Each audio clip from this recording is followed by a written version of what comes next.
लोग एनसीईआरटी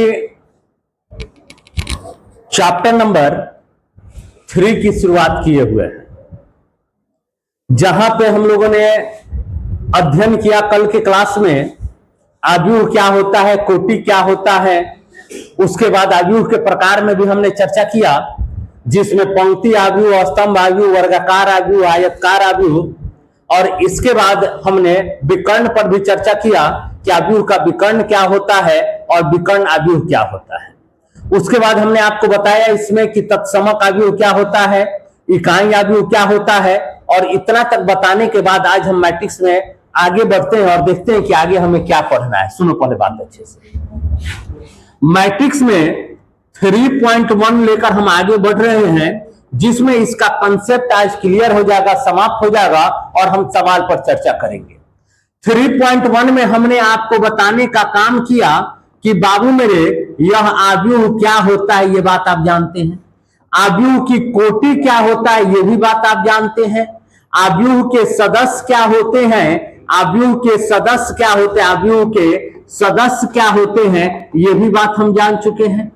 उसके बाद आव्यूह के सदस्य के बाद की अगर हम बात करें, आव्यूह क्या होता है, कोटि क्या होता है, आव्यूह के सदस्य क्या होते हैं, और इसके बाद की हम बात करें तो हमने आपको एक बात और समझाया था कि सर m क्रॉस n को आव्यूह की कोटि कहते हैं, m क्रॉस n को आव्यूह की कोटि कहते हैं। aij द्वारा हम सदस्य की बात किए थे, और आपको याद होगा कि हमने पंक्ति और स्तंभ के बारे में भी आपको चर्चा करके समझाया था। उसके बाद आव्यूह के प्रकार में हमने पंक्ति आव्यूह, स्तंभ आव्यूह, वर्ग आव्यूह, आयतकार आव्यूह, विकर्ण आव्यूह, तत्समक आव्यूह, उसके बाद तत्समक आव्यूह के बाद आपको बताया था इकाई आव्यूह, यहां तक हमने चर्चा कर दिया था। आज इस कड़ी में हम आगे बढ़ेंगे आव्यूह के प्रकार में ही, तो हमें पढ़ना है जीरो मैट्रिक्स यानी शून्य आव्यूह। क्या है शून्य आव्यूह, थोड़ा सा ध्यान दीजिएगा। इसके बारे में अगर लिखा जाए तो बाबू वैसा आव्यूह, ध्यान देना, वैसा आव्यूह जिसके सभी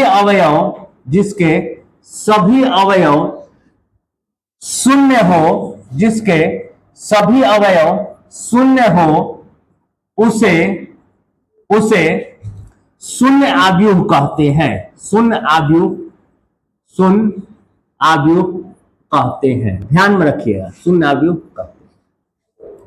वैसा आव्यूह जिसके सभी अवयव शून्य हो, उसे शून्य आव्यूह कहते हैं। जैसे एग्जाम्पल में अगर ध्यान दीजिएगा, a बराबर 0 0 0 0, ये आपका शून्य आव्यूह हो गया। b बराबर यदि कहना होगा तो 0 0, ये आपका शून्य आव्यूह हो गया।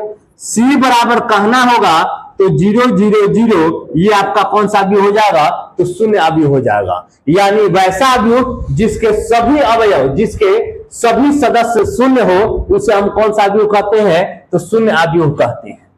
अगली कड़ी में आगे बढ़ेंगे तो ट्रायंगुलर मैट्रिक्स पे आप थोड़ा सा विचार करना। सुनो ट्रायंगुलर मैट्रिक्स पे क्या, 2-3 एग्जाम्पल आपको समझाते हैं। देखो a बराबर मान लीजिए हमने कहा क्या कि सर 576 098 और 003, ये हम एक एग्जाम्पल दे दिए, ठीक है। एक एग्जाम्पल हम b बराबर ऐसा देते हैं कि सर 4 6 -3 0 2 -2 0 0 -1, एक ये दे दिए। या मान लीजिए c बराबर हम ऐसा कोई मैट्रिक्स दे दिए कि सर 5 7 0 6, ठीक। अगर एक और हम एग्जाम्पल देते हैं, ट्रायंगुलर मैट्रिक्स को 2 प्रकार में बांटे हुए हैं। आप एग्जाम्पल पहले देखिएगा, उसके बाद तय कीजिएगा कि क्या हो सकता है और क्या नहीं हो सकता है। a बराबर यदि हम बात करें तो 4 0 0 3 9 0 1 2 3, ध्यान देना 1 2 3। b बराबर एक और एग्जाम्पल दे देते हैं, क्या सर 1 5 7 0 -1 3 0 0 और मान लेते हैं माइनस, ठीक है। एक और एग्जाम्पल ले लेते हैं जहां पे 5 0 -2 और 7, ठीक है। ये ट्रायंगुलर मैट्रिक्स को हमने 2 भागों में बांटा है, और इन दोनों भाग में देखिएगा तो आपको कुछ समझ में आ सकता है। क्या देखो, अगर हम पूछे कि सर इन दोनों में डिफरेंस क्या है, दोनों में अंतर क्या है। चलिए आप बताइए तो, विकास खड़ा हुई, इन दोनों में डिफरेंस क्या है। इस मैट्रिक्स पे ध्यान दो, उस पे ध्यान दो, दोनों में डिफरेंस क्या है।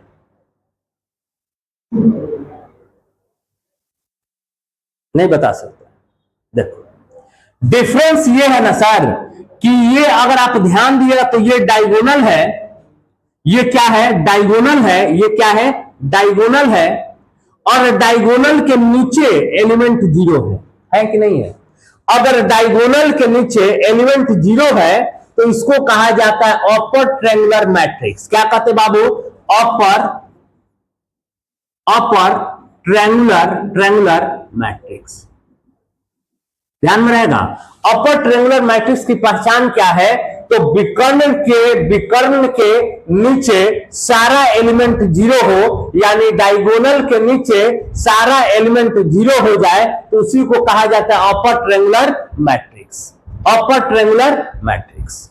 इसको एग्जांपल को देखिए, कौन सा एग्जांपल है सर, तो ये आपका बाबू ये ध्यान में है कि ये क्या है, विकर्ण है, और विकर्ण के नीचे सारा एलिमेंट जीरो हो जाए तो इसी को हम कहते हैं अपर ट्रायंगुलर मैट्रिक्स। ये आपका विकर्ण है और विकर्ण के नीचे सारा एलिमेंट अगर जीरो हो जाए तो इसी को हम कहते हैं अपर ट्रायंगुलर मैट्रिक्स। ध्यान में रहेगा, बस कुछ नहीं करना है आपको।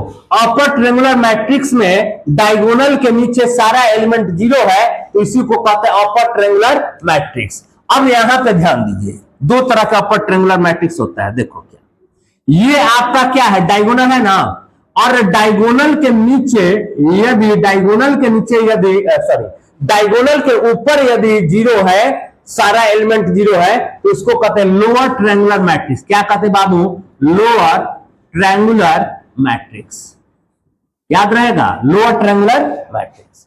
अब ये एग्जांपल है तो हमने देखा सर डायगोनल के ऊपर सारा एलिमेंट जीरो है तो lower triangular matrix, sir diagonal के ऊपर सारा एलिमेंट जीरो है तो लोअर ट्रायंगुलर मैट्रिक्स। बताओ समझ में आया कि नहीं आया। जीरो आपको बताएं, बताओ जीरो में कोई दिक्कत है तो, सारा एलिमेंट जीरो।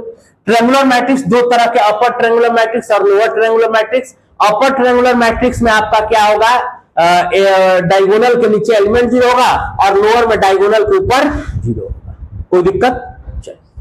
अब यहां से अगर हम आगे बढ़ते हैं तो थोड़ा सा एक टॉपिक है रैंक के बारे में, इसके बारे में भी थोड़ा सा हम आपको समझा दें। आप जब आगे की क्लास में जाइएगा तो वहां पे आपको रैंक पढ़ने को मिलता है। रैंक क्या है, रैंक थोड़ा सा देखिए। अगर हम रैंक के बारे में चर्चा करें, रैंक, ठीक है ना, रैंक यानी रैंक हिंदी में भी रैंक ही कहा जाता है। क्या है, मान लो तुम्हारे पास ए बराबर यदि हम कहते हैं बाबू कि 157,032 और मान लो 00 और 0 दे दिए, ठीक है, 000 दे दिए। अगर हम यहां से ऑर्डर आपसे पूछे कि बताओ ऑर्डर क्या है तो तुम कहेगा सर 3x3 का है ना। और अगर रैंक पूछा जाए तो नॉन निगेटिव जीरो कहा जाए, यानी जिसमें पूरा पंक्ति जो है जीरो नहीं होना चाहिए। ये पूरा पंक्ति जीरो है नहीं, ये पूरा पंक्ति जीरो है नहीं, ये पूरा पंक्ति जीरो है ना। तो अगर हम आपसे कह दे कि ये बताइए रैंक क्या होगा तो रैंक कहना होगा, आ रहा है समझ में, रैंक क्या होगा 2। क्यों सर, क्योंकि अगर ये जीरो पूरा हो गया तो इसको नहीं लेंगे। और ये ध्यान में रखिएगा, ये रैंक तभी लगेगा जब आपके पास ये इसके मतलब इसके नीचे सारा एलिमेंट जीरो हो जाए। इसके नीचे क्या हो जाए, इसको कौन सा कहेंगे, अपर ट्रायंगुलर मैट्रिक्स में ही रैंक पता चलता है। यानी अपर ट्रायंगुलर मैट्रिक्स में इसके नीचे सारा एलिमेंट जीरो होना चाहिए।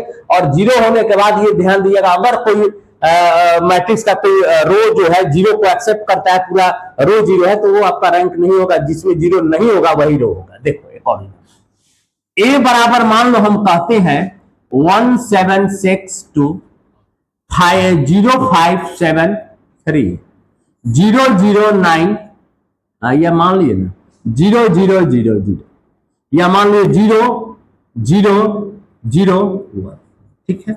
अगर हम आपसे पूछे कि इसका ऑर्डर क्या होगा, ऑर्डर बताओ, ऑर्डर 4 × 4 4x4। और यदि रैंक पूछ देंगे तो रैंक क्या होगा बताओ? 1 2 और 1। कोई दिक्कत है तो बोलिए, इतना तक बात तो क्लियर है? बोलो कोई दिक्कत? अब अगली कड़ी में हम आगे बढ़ेंगे तो हमें पढ़ना है आव्यूह की समानता यानी इक्वालिटी ऑफ मैट्रिक्स। देखो आव्यूह की समानता क्या है? आव्यूह की समानता थोड़ा सा ध्यान देना क्या है। यदि दो आव्यूह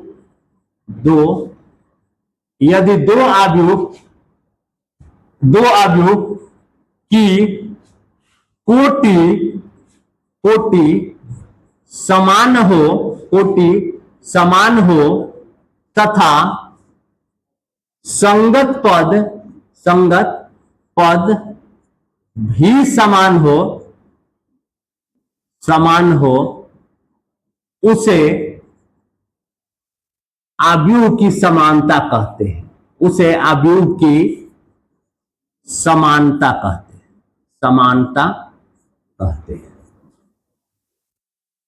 ठीक है, इसे A = B द्वारा सूचित करते हैं।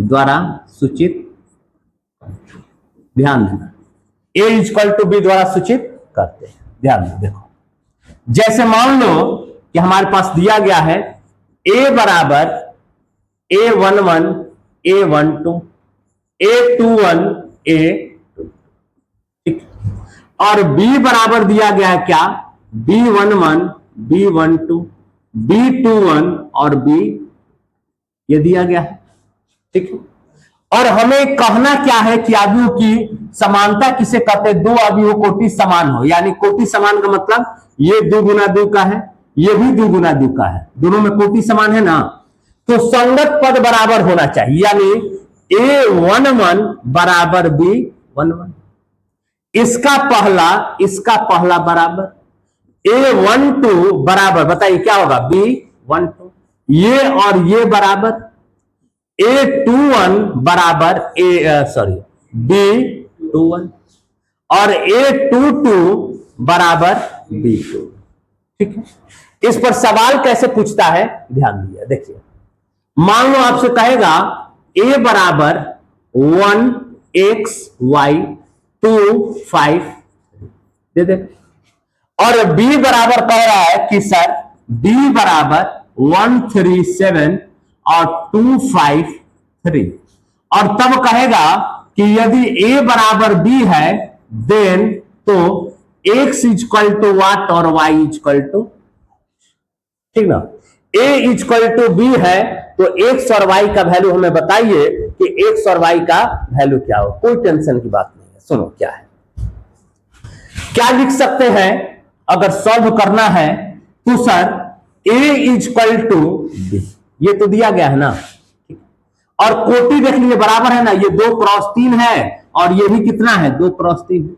संगत पद बराबर बताए हैं, 1 1 के बराबर है, x किसके बराबर जाएगा बताओ? 3 के बराबर। x किसके बराबर है? 3 के बराबर। y किसके बराबर है? और x y का तो वैल्यू हमसे पूछा जा रहा था। बोलो कोई दिक्कत है तो? कोई दिक्कत?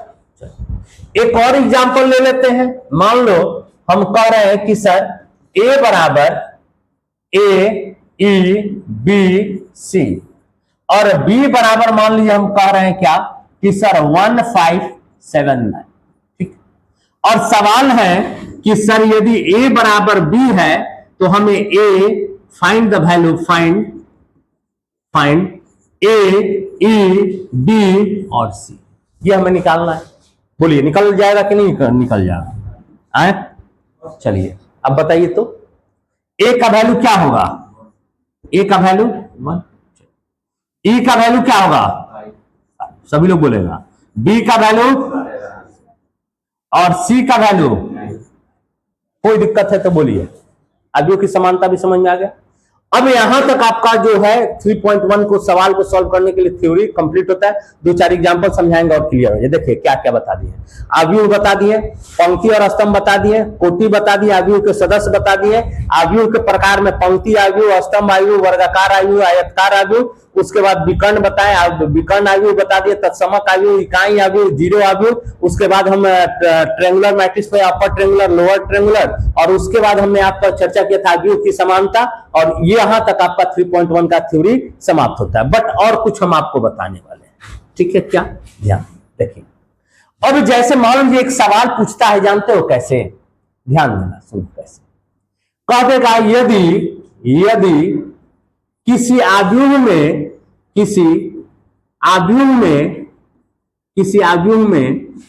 8 अवयव हैं, 8 अवयव हैं, तो संभव कोटि क्या क्या है? संभव कोटि क्या है? संभव कोटि क्या है? देखो, अब थोड़ा सा इस सवाल को हम घुमा के रखते हैं। मान लो कि हम तुम्हारे पास दो एलिमेंट दे दिए, तो दो एलिमेंट से संभव कोटि क्या क्या बनेगा? मान लो दो एलिमेंट हम ए और बी मान लेते हैं।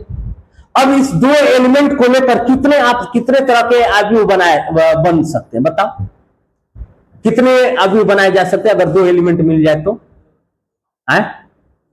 कैसे?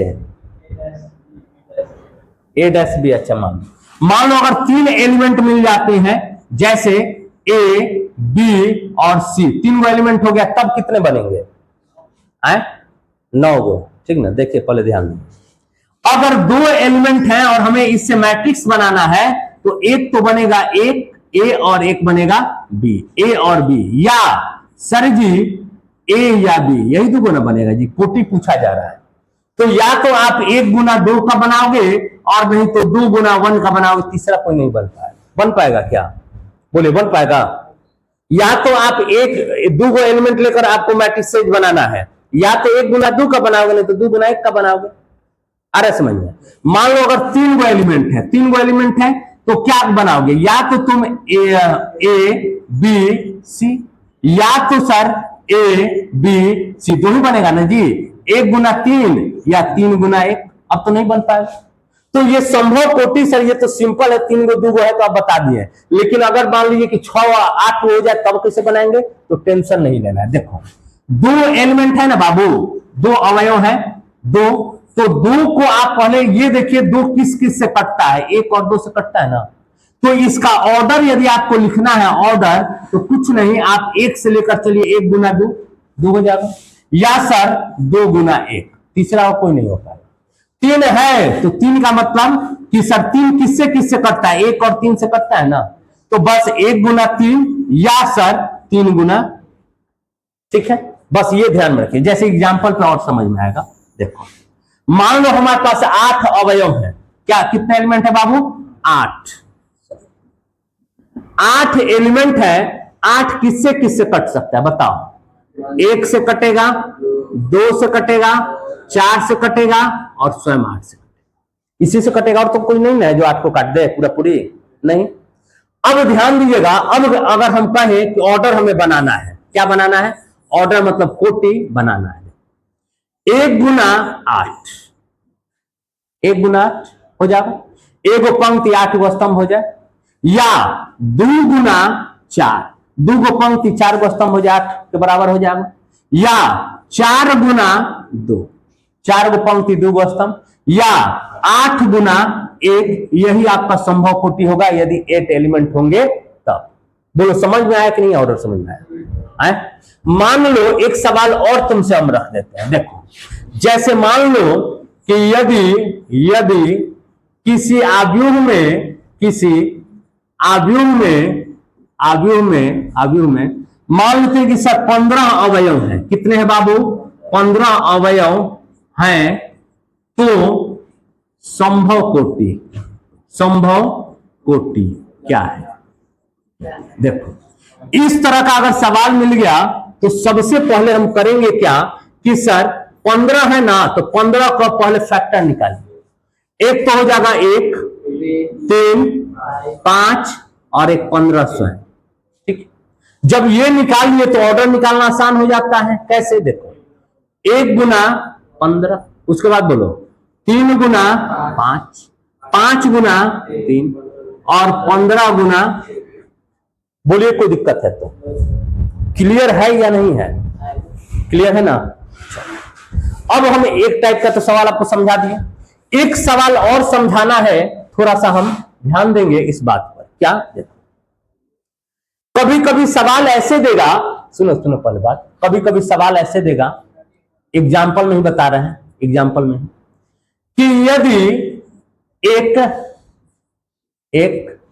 2x2 आव्यूह की रचना करे, आव्यूह की रचना करे,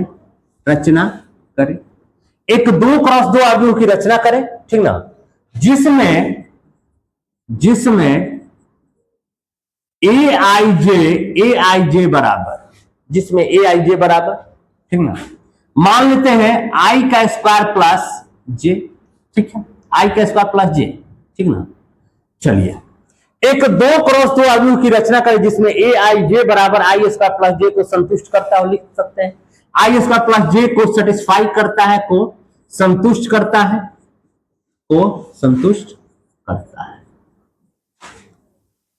अब इस सवाल को यदि हमें सॉल्व करना है, कैसे सॉल्व करेंगे एकदम बेहतर ढंग से बात को समझा जाए। एक 2x2 आव्यूह की रचना करना है ना, तो a बराबर 2x2 आव्यूह की रचना करना है, सुनो कैसे करेंगे। 2x2 यानी a11, a12, a21 और a22। कोई दिक्कत है तो बोलो, ठीक है, 2x2 का हो गया।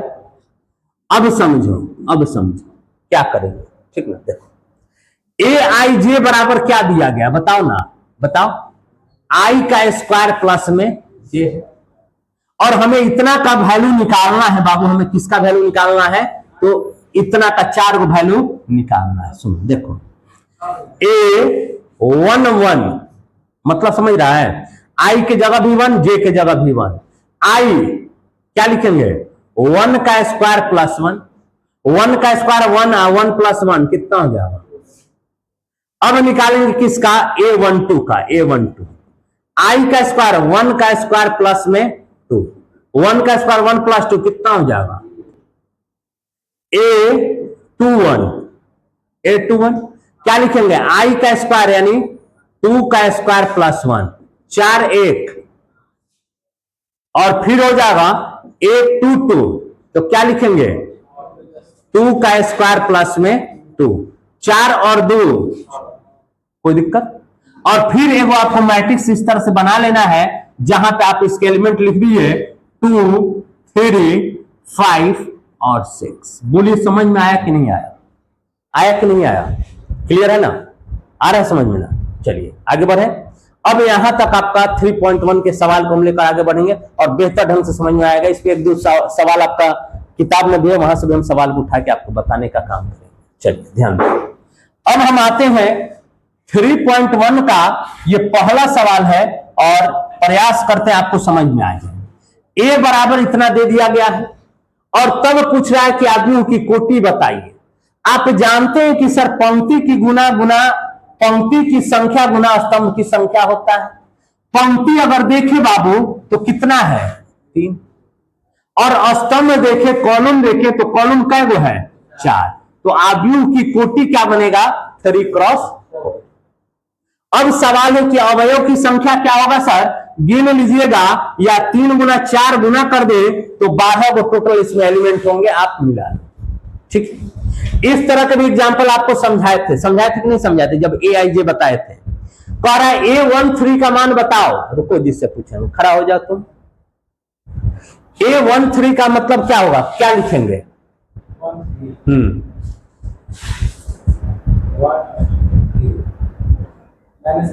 आए क्या -3 इसमें कहा है जी। 1 और 3 का मतलब क्या होगा, हाँ तो बताइए कहां कटेगा,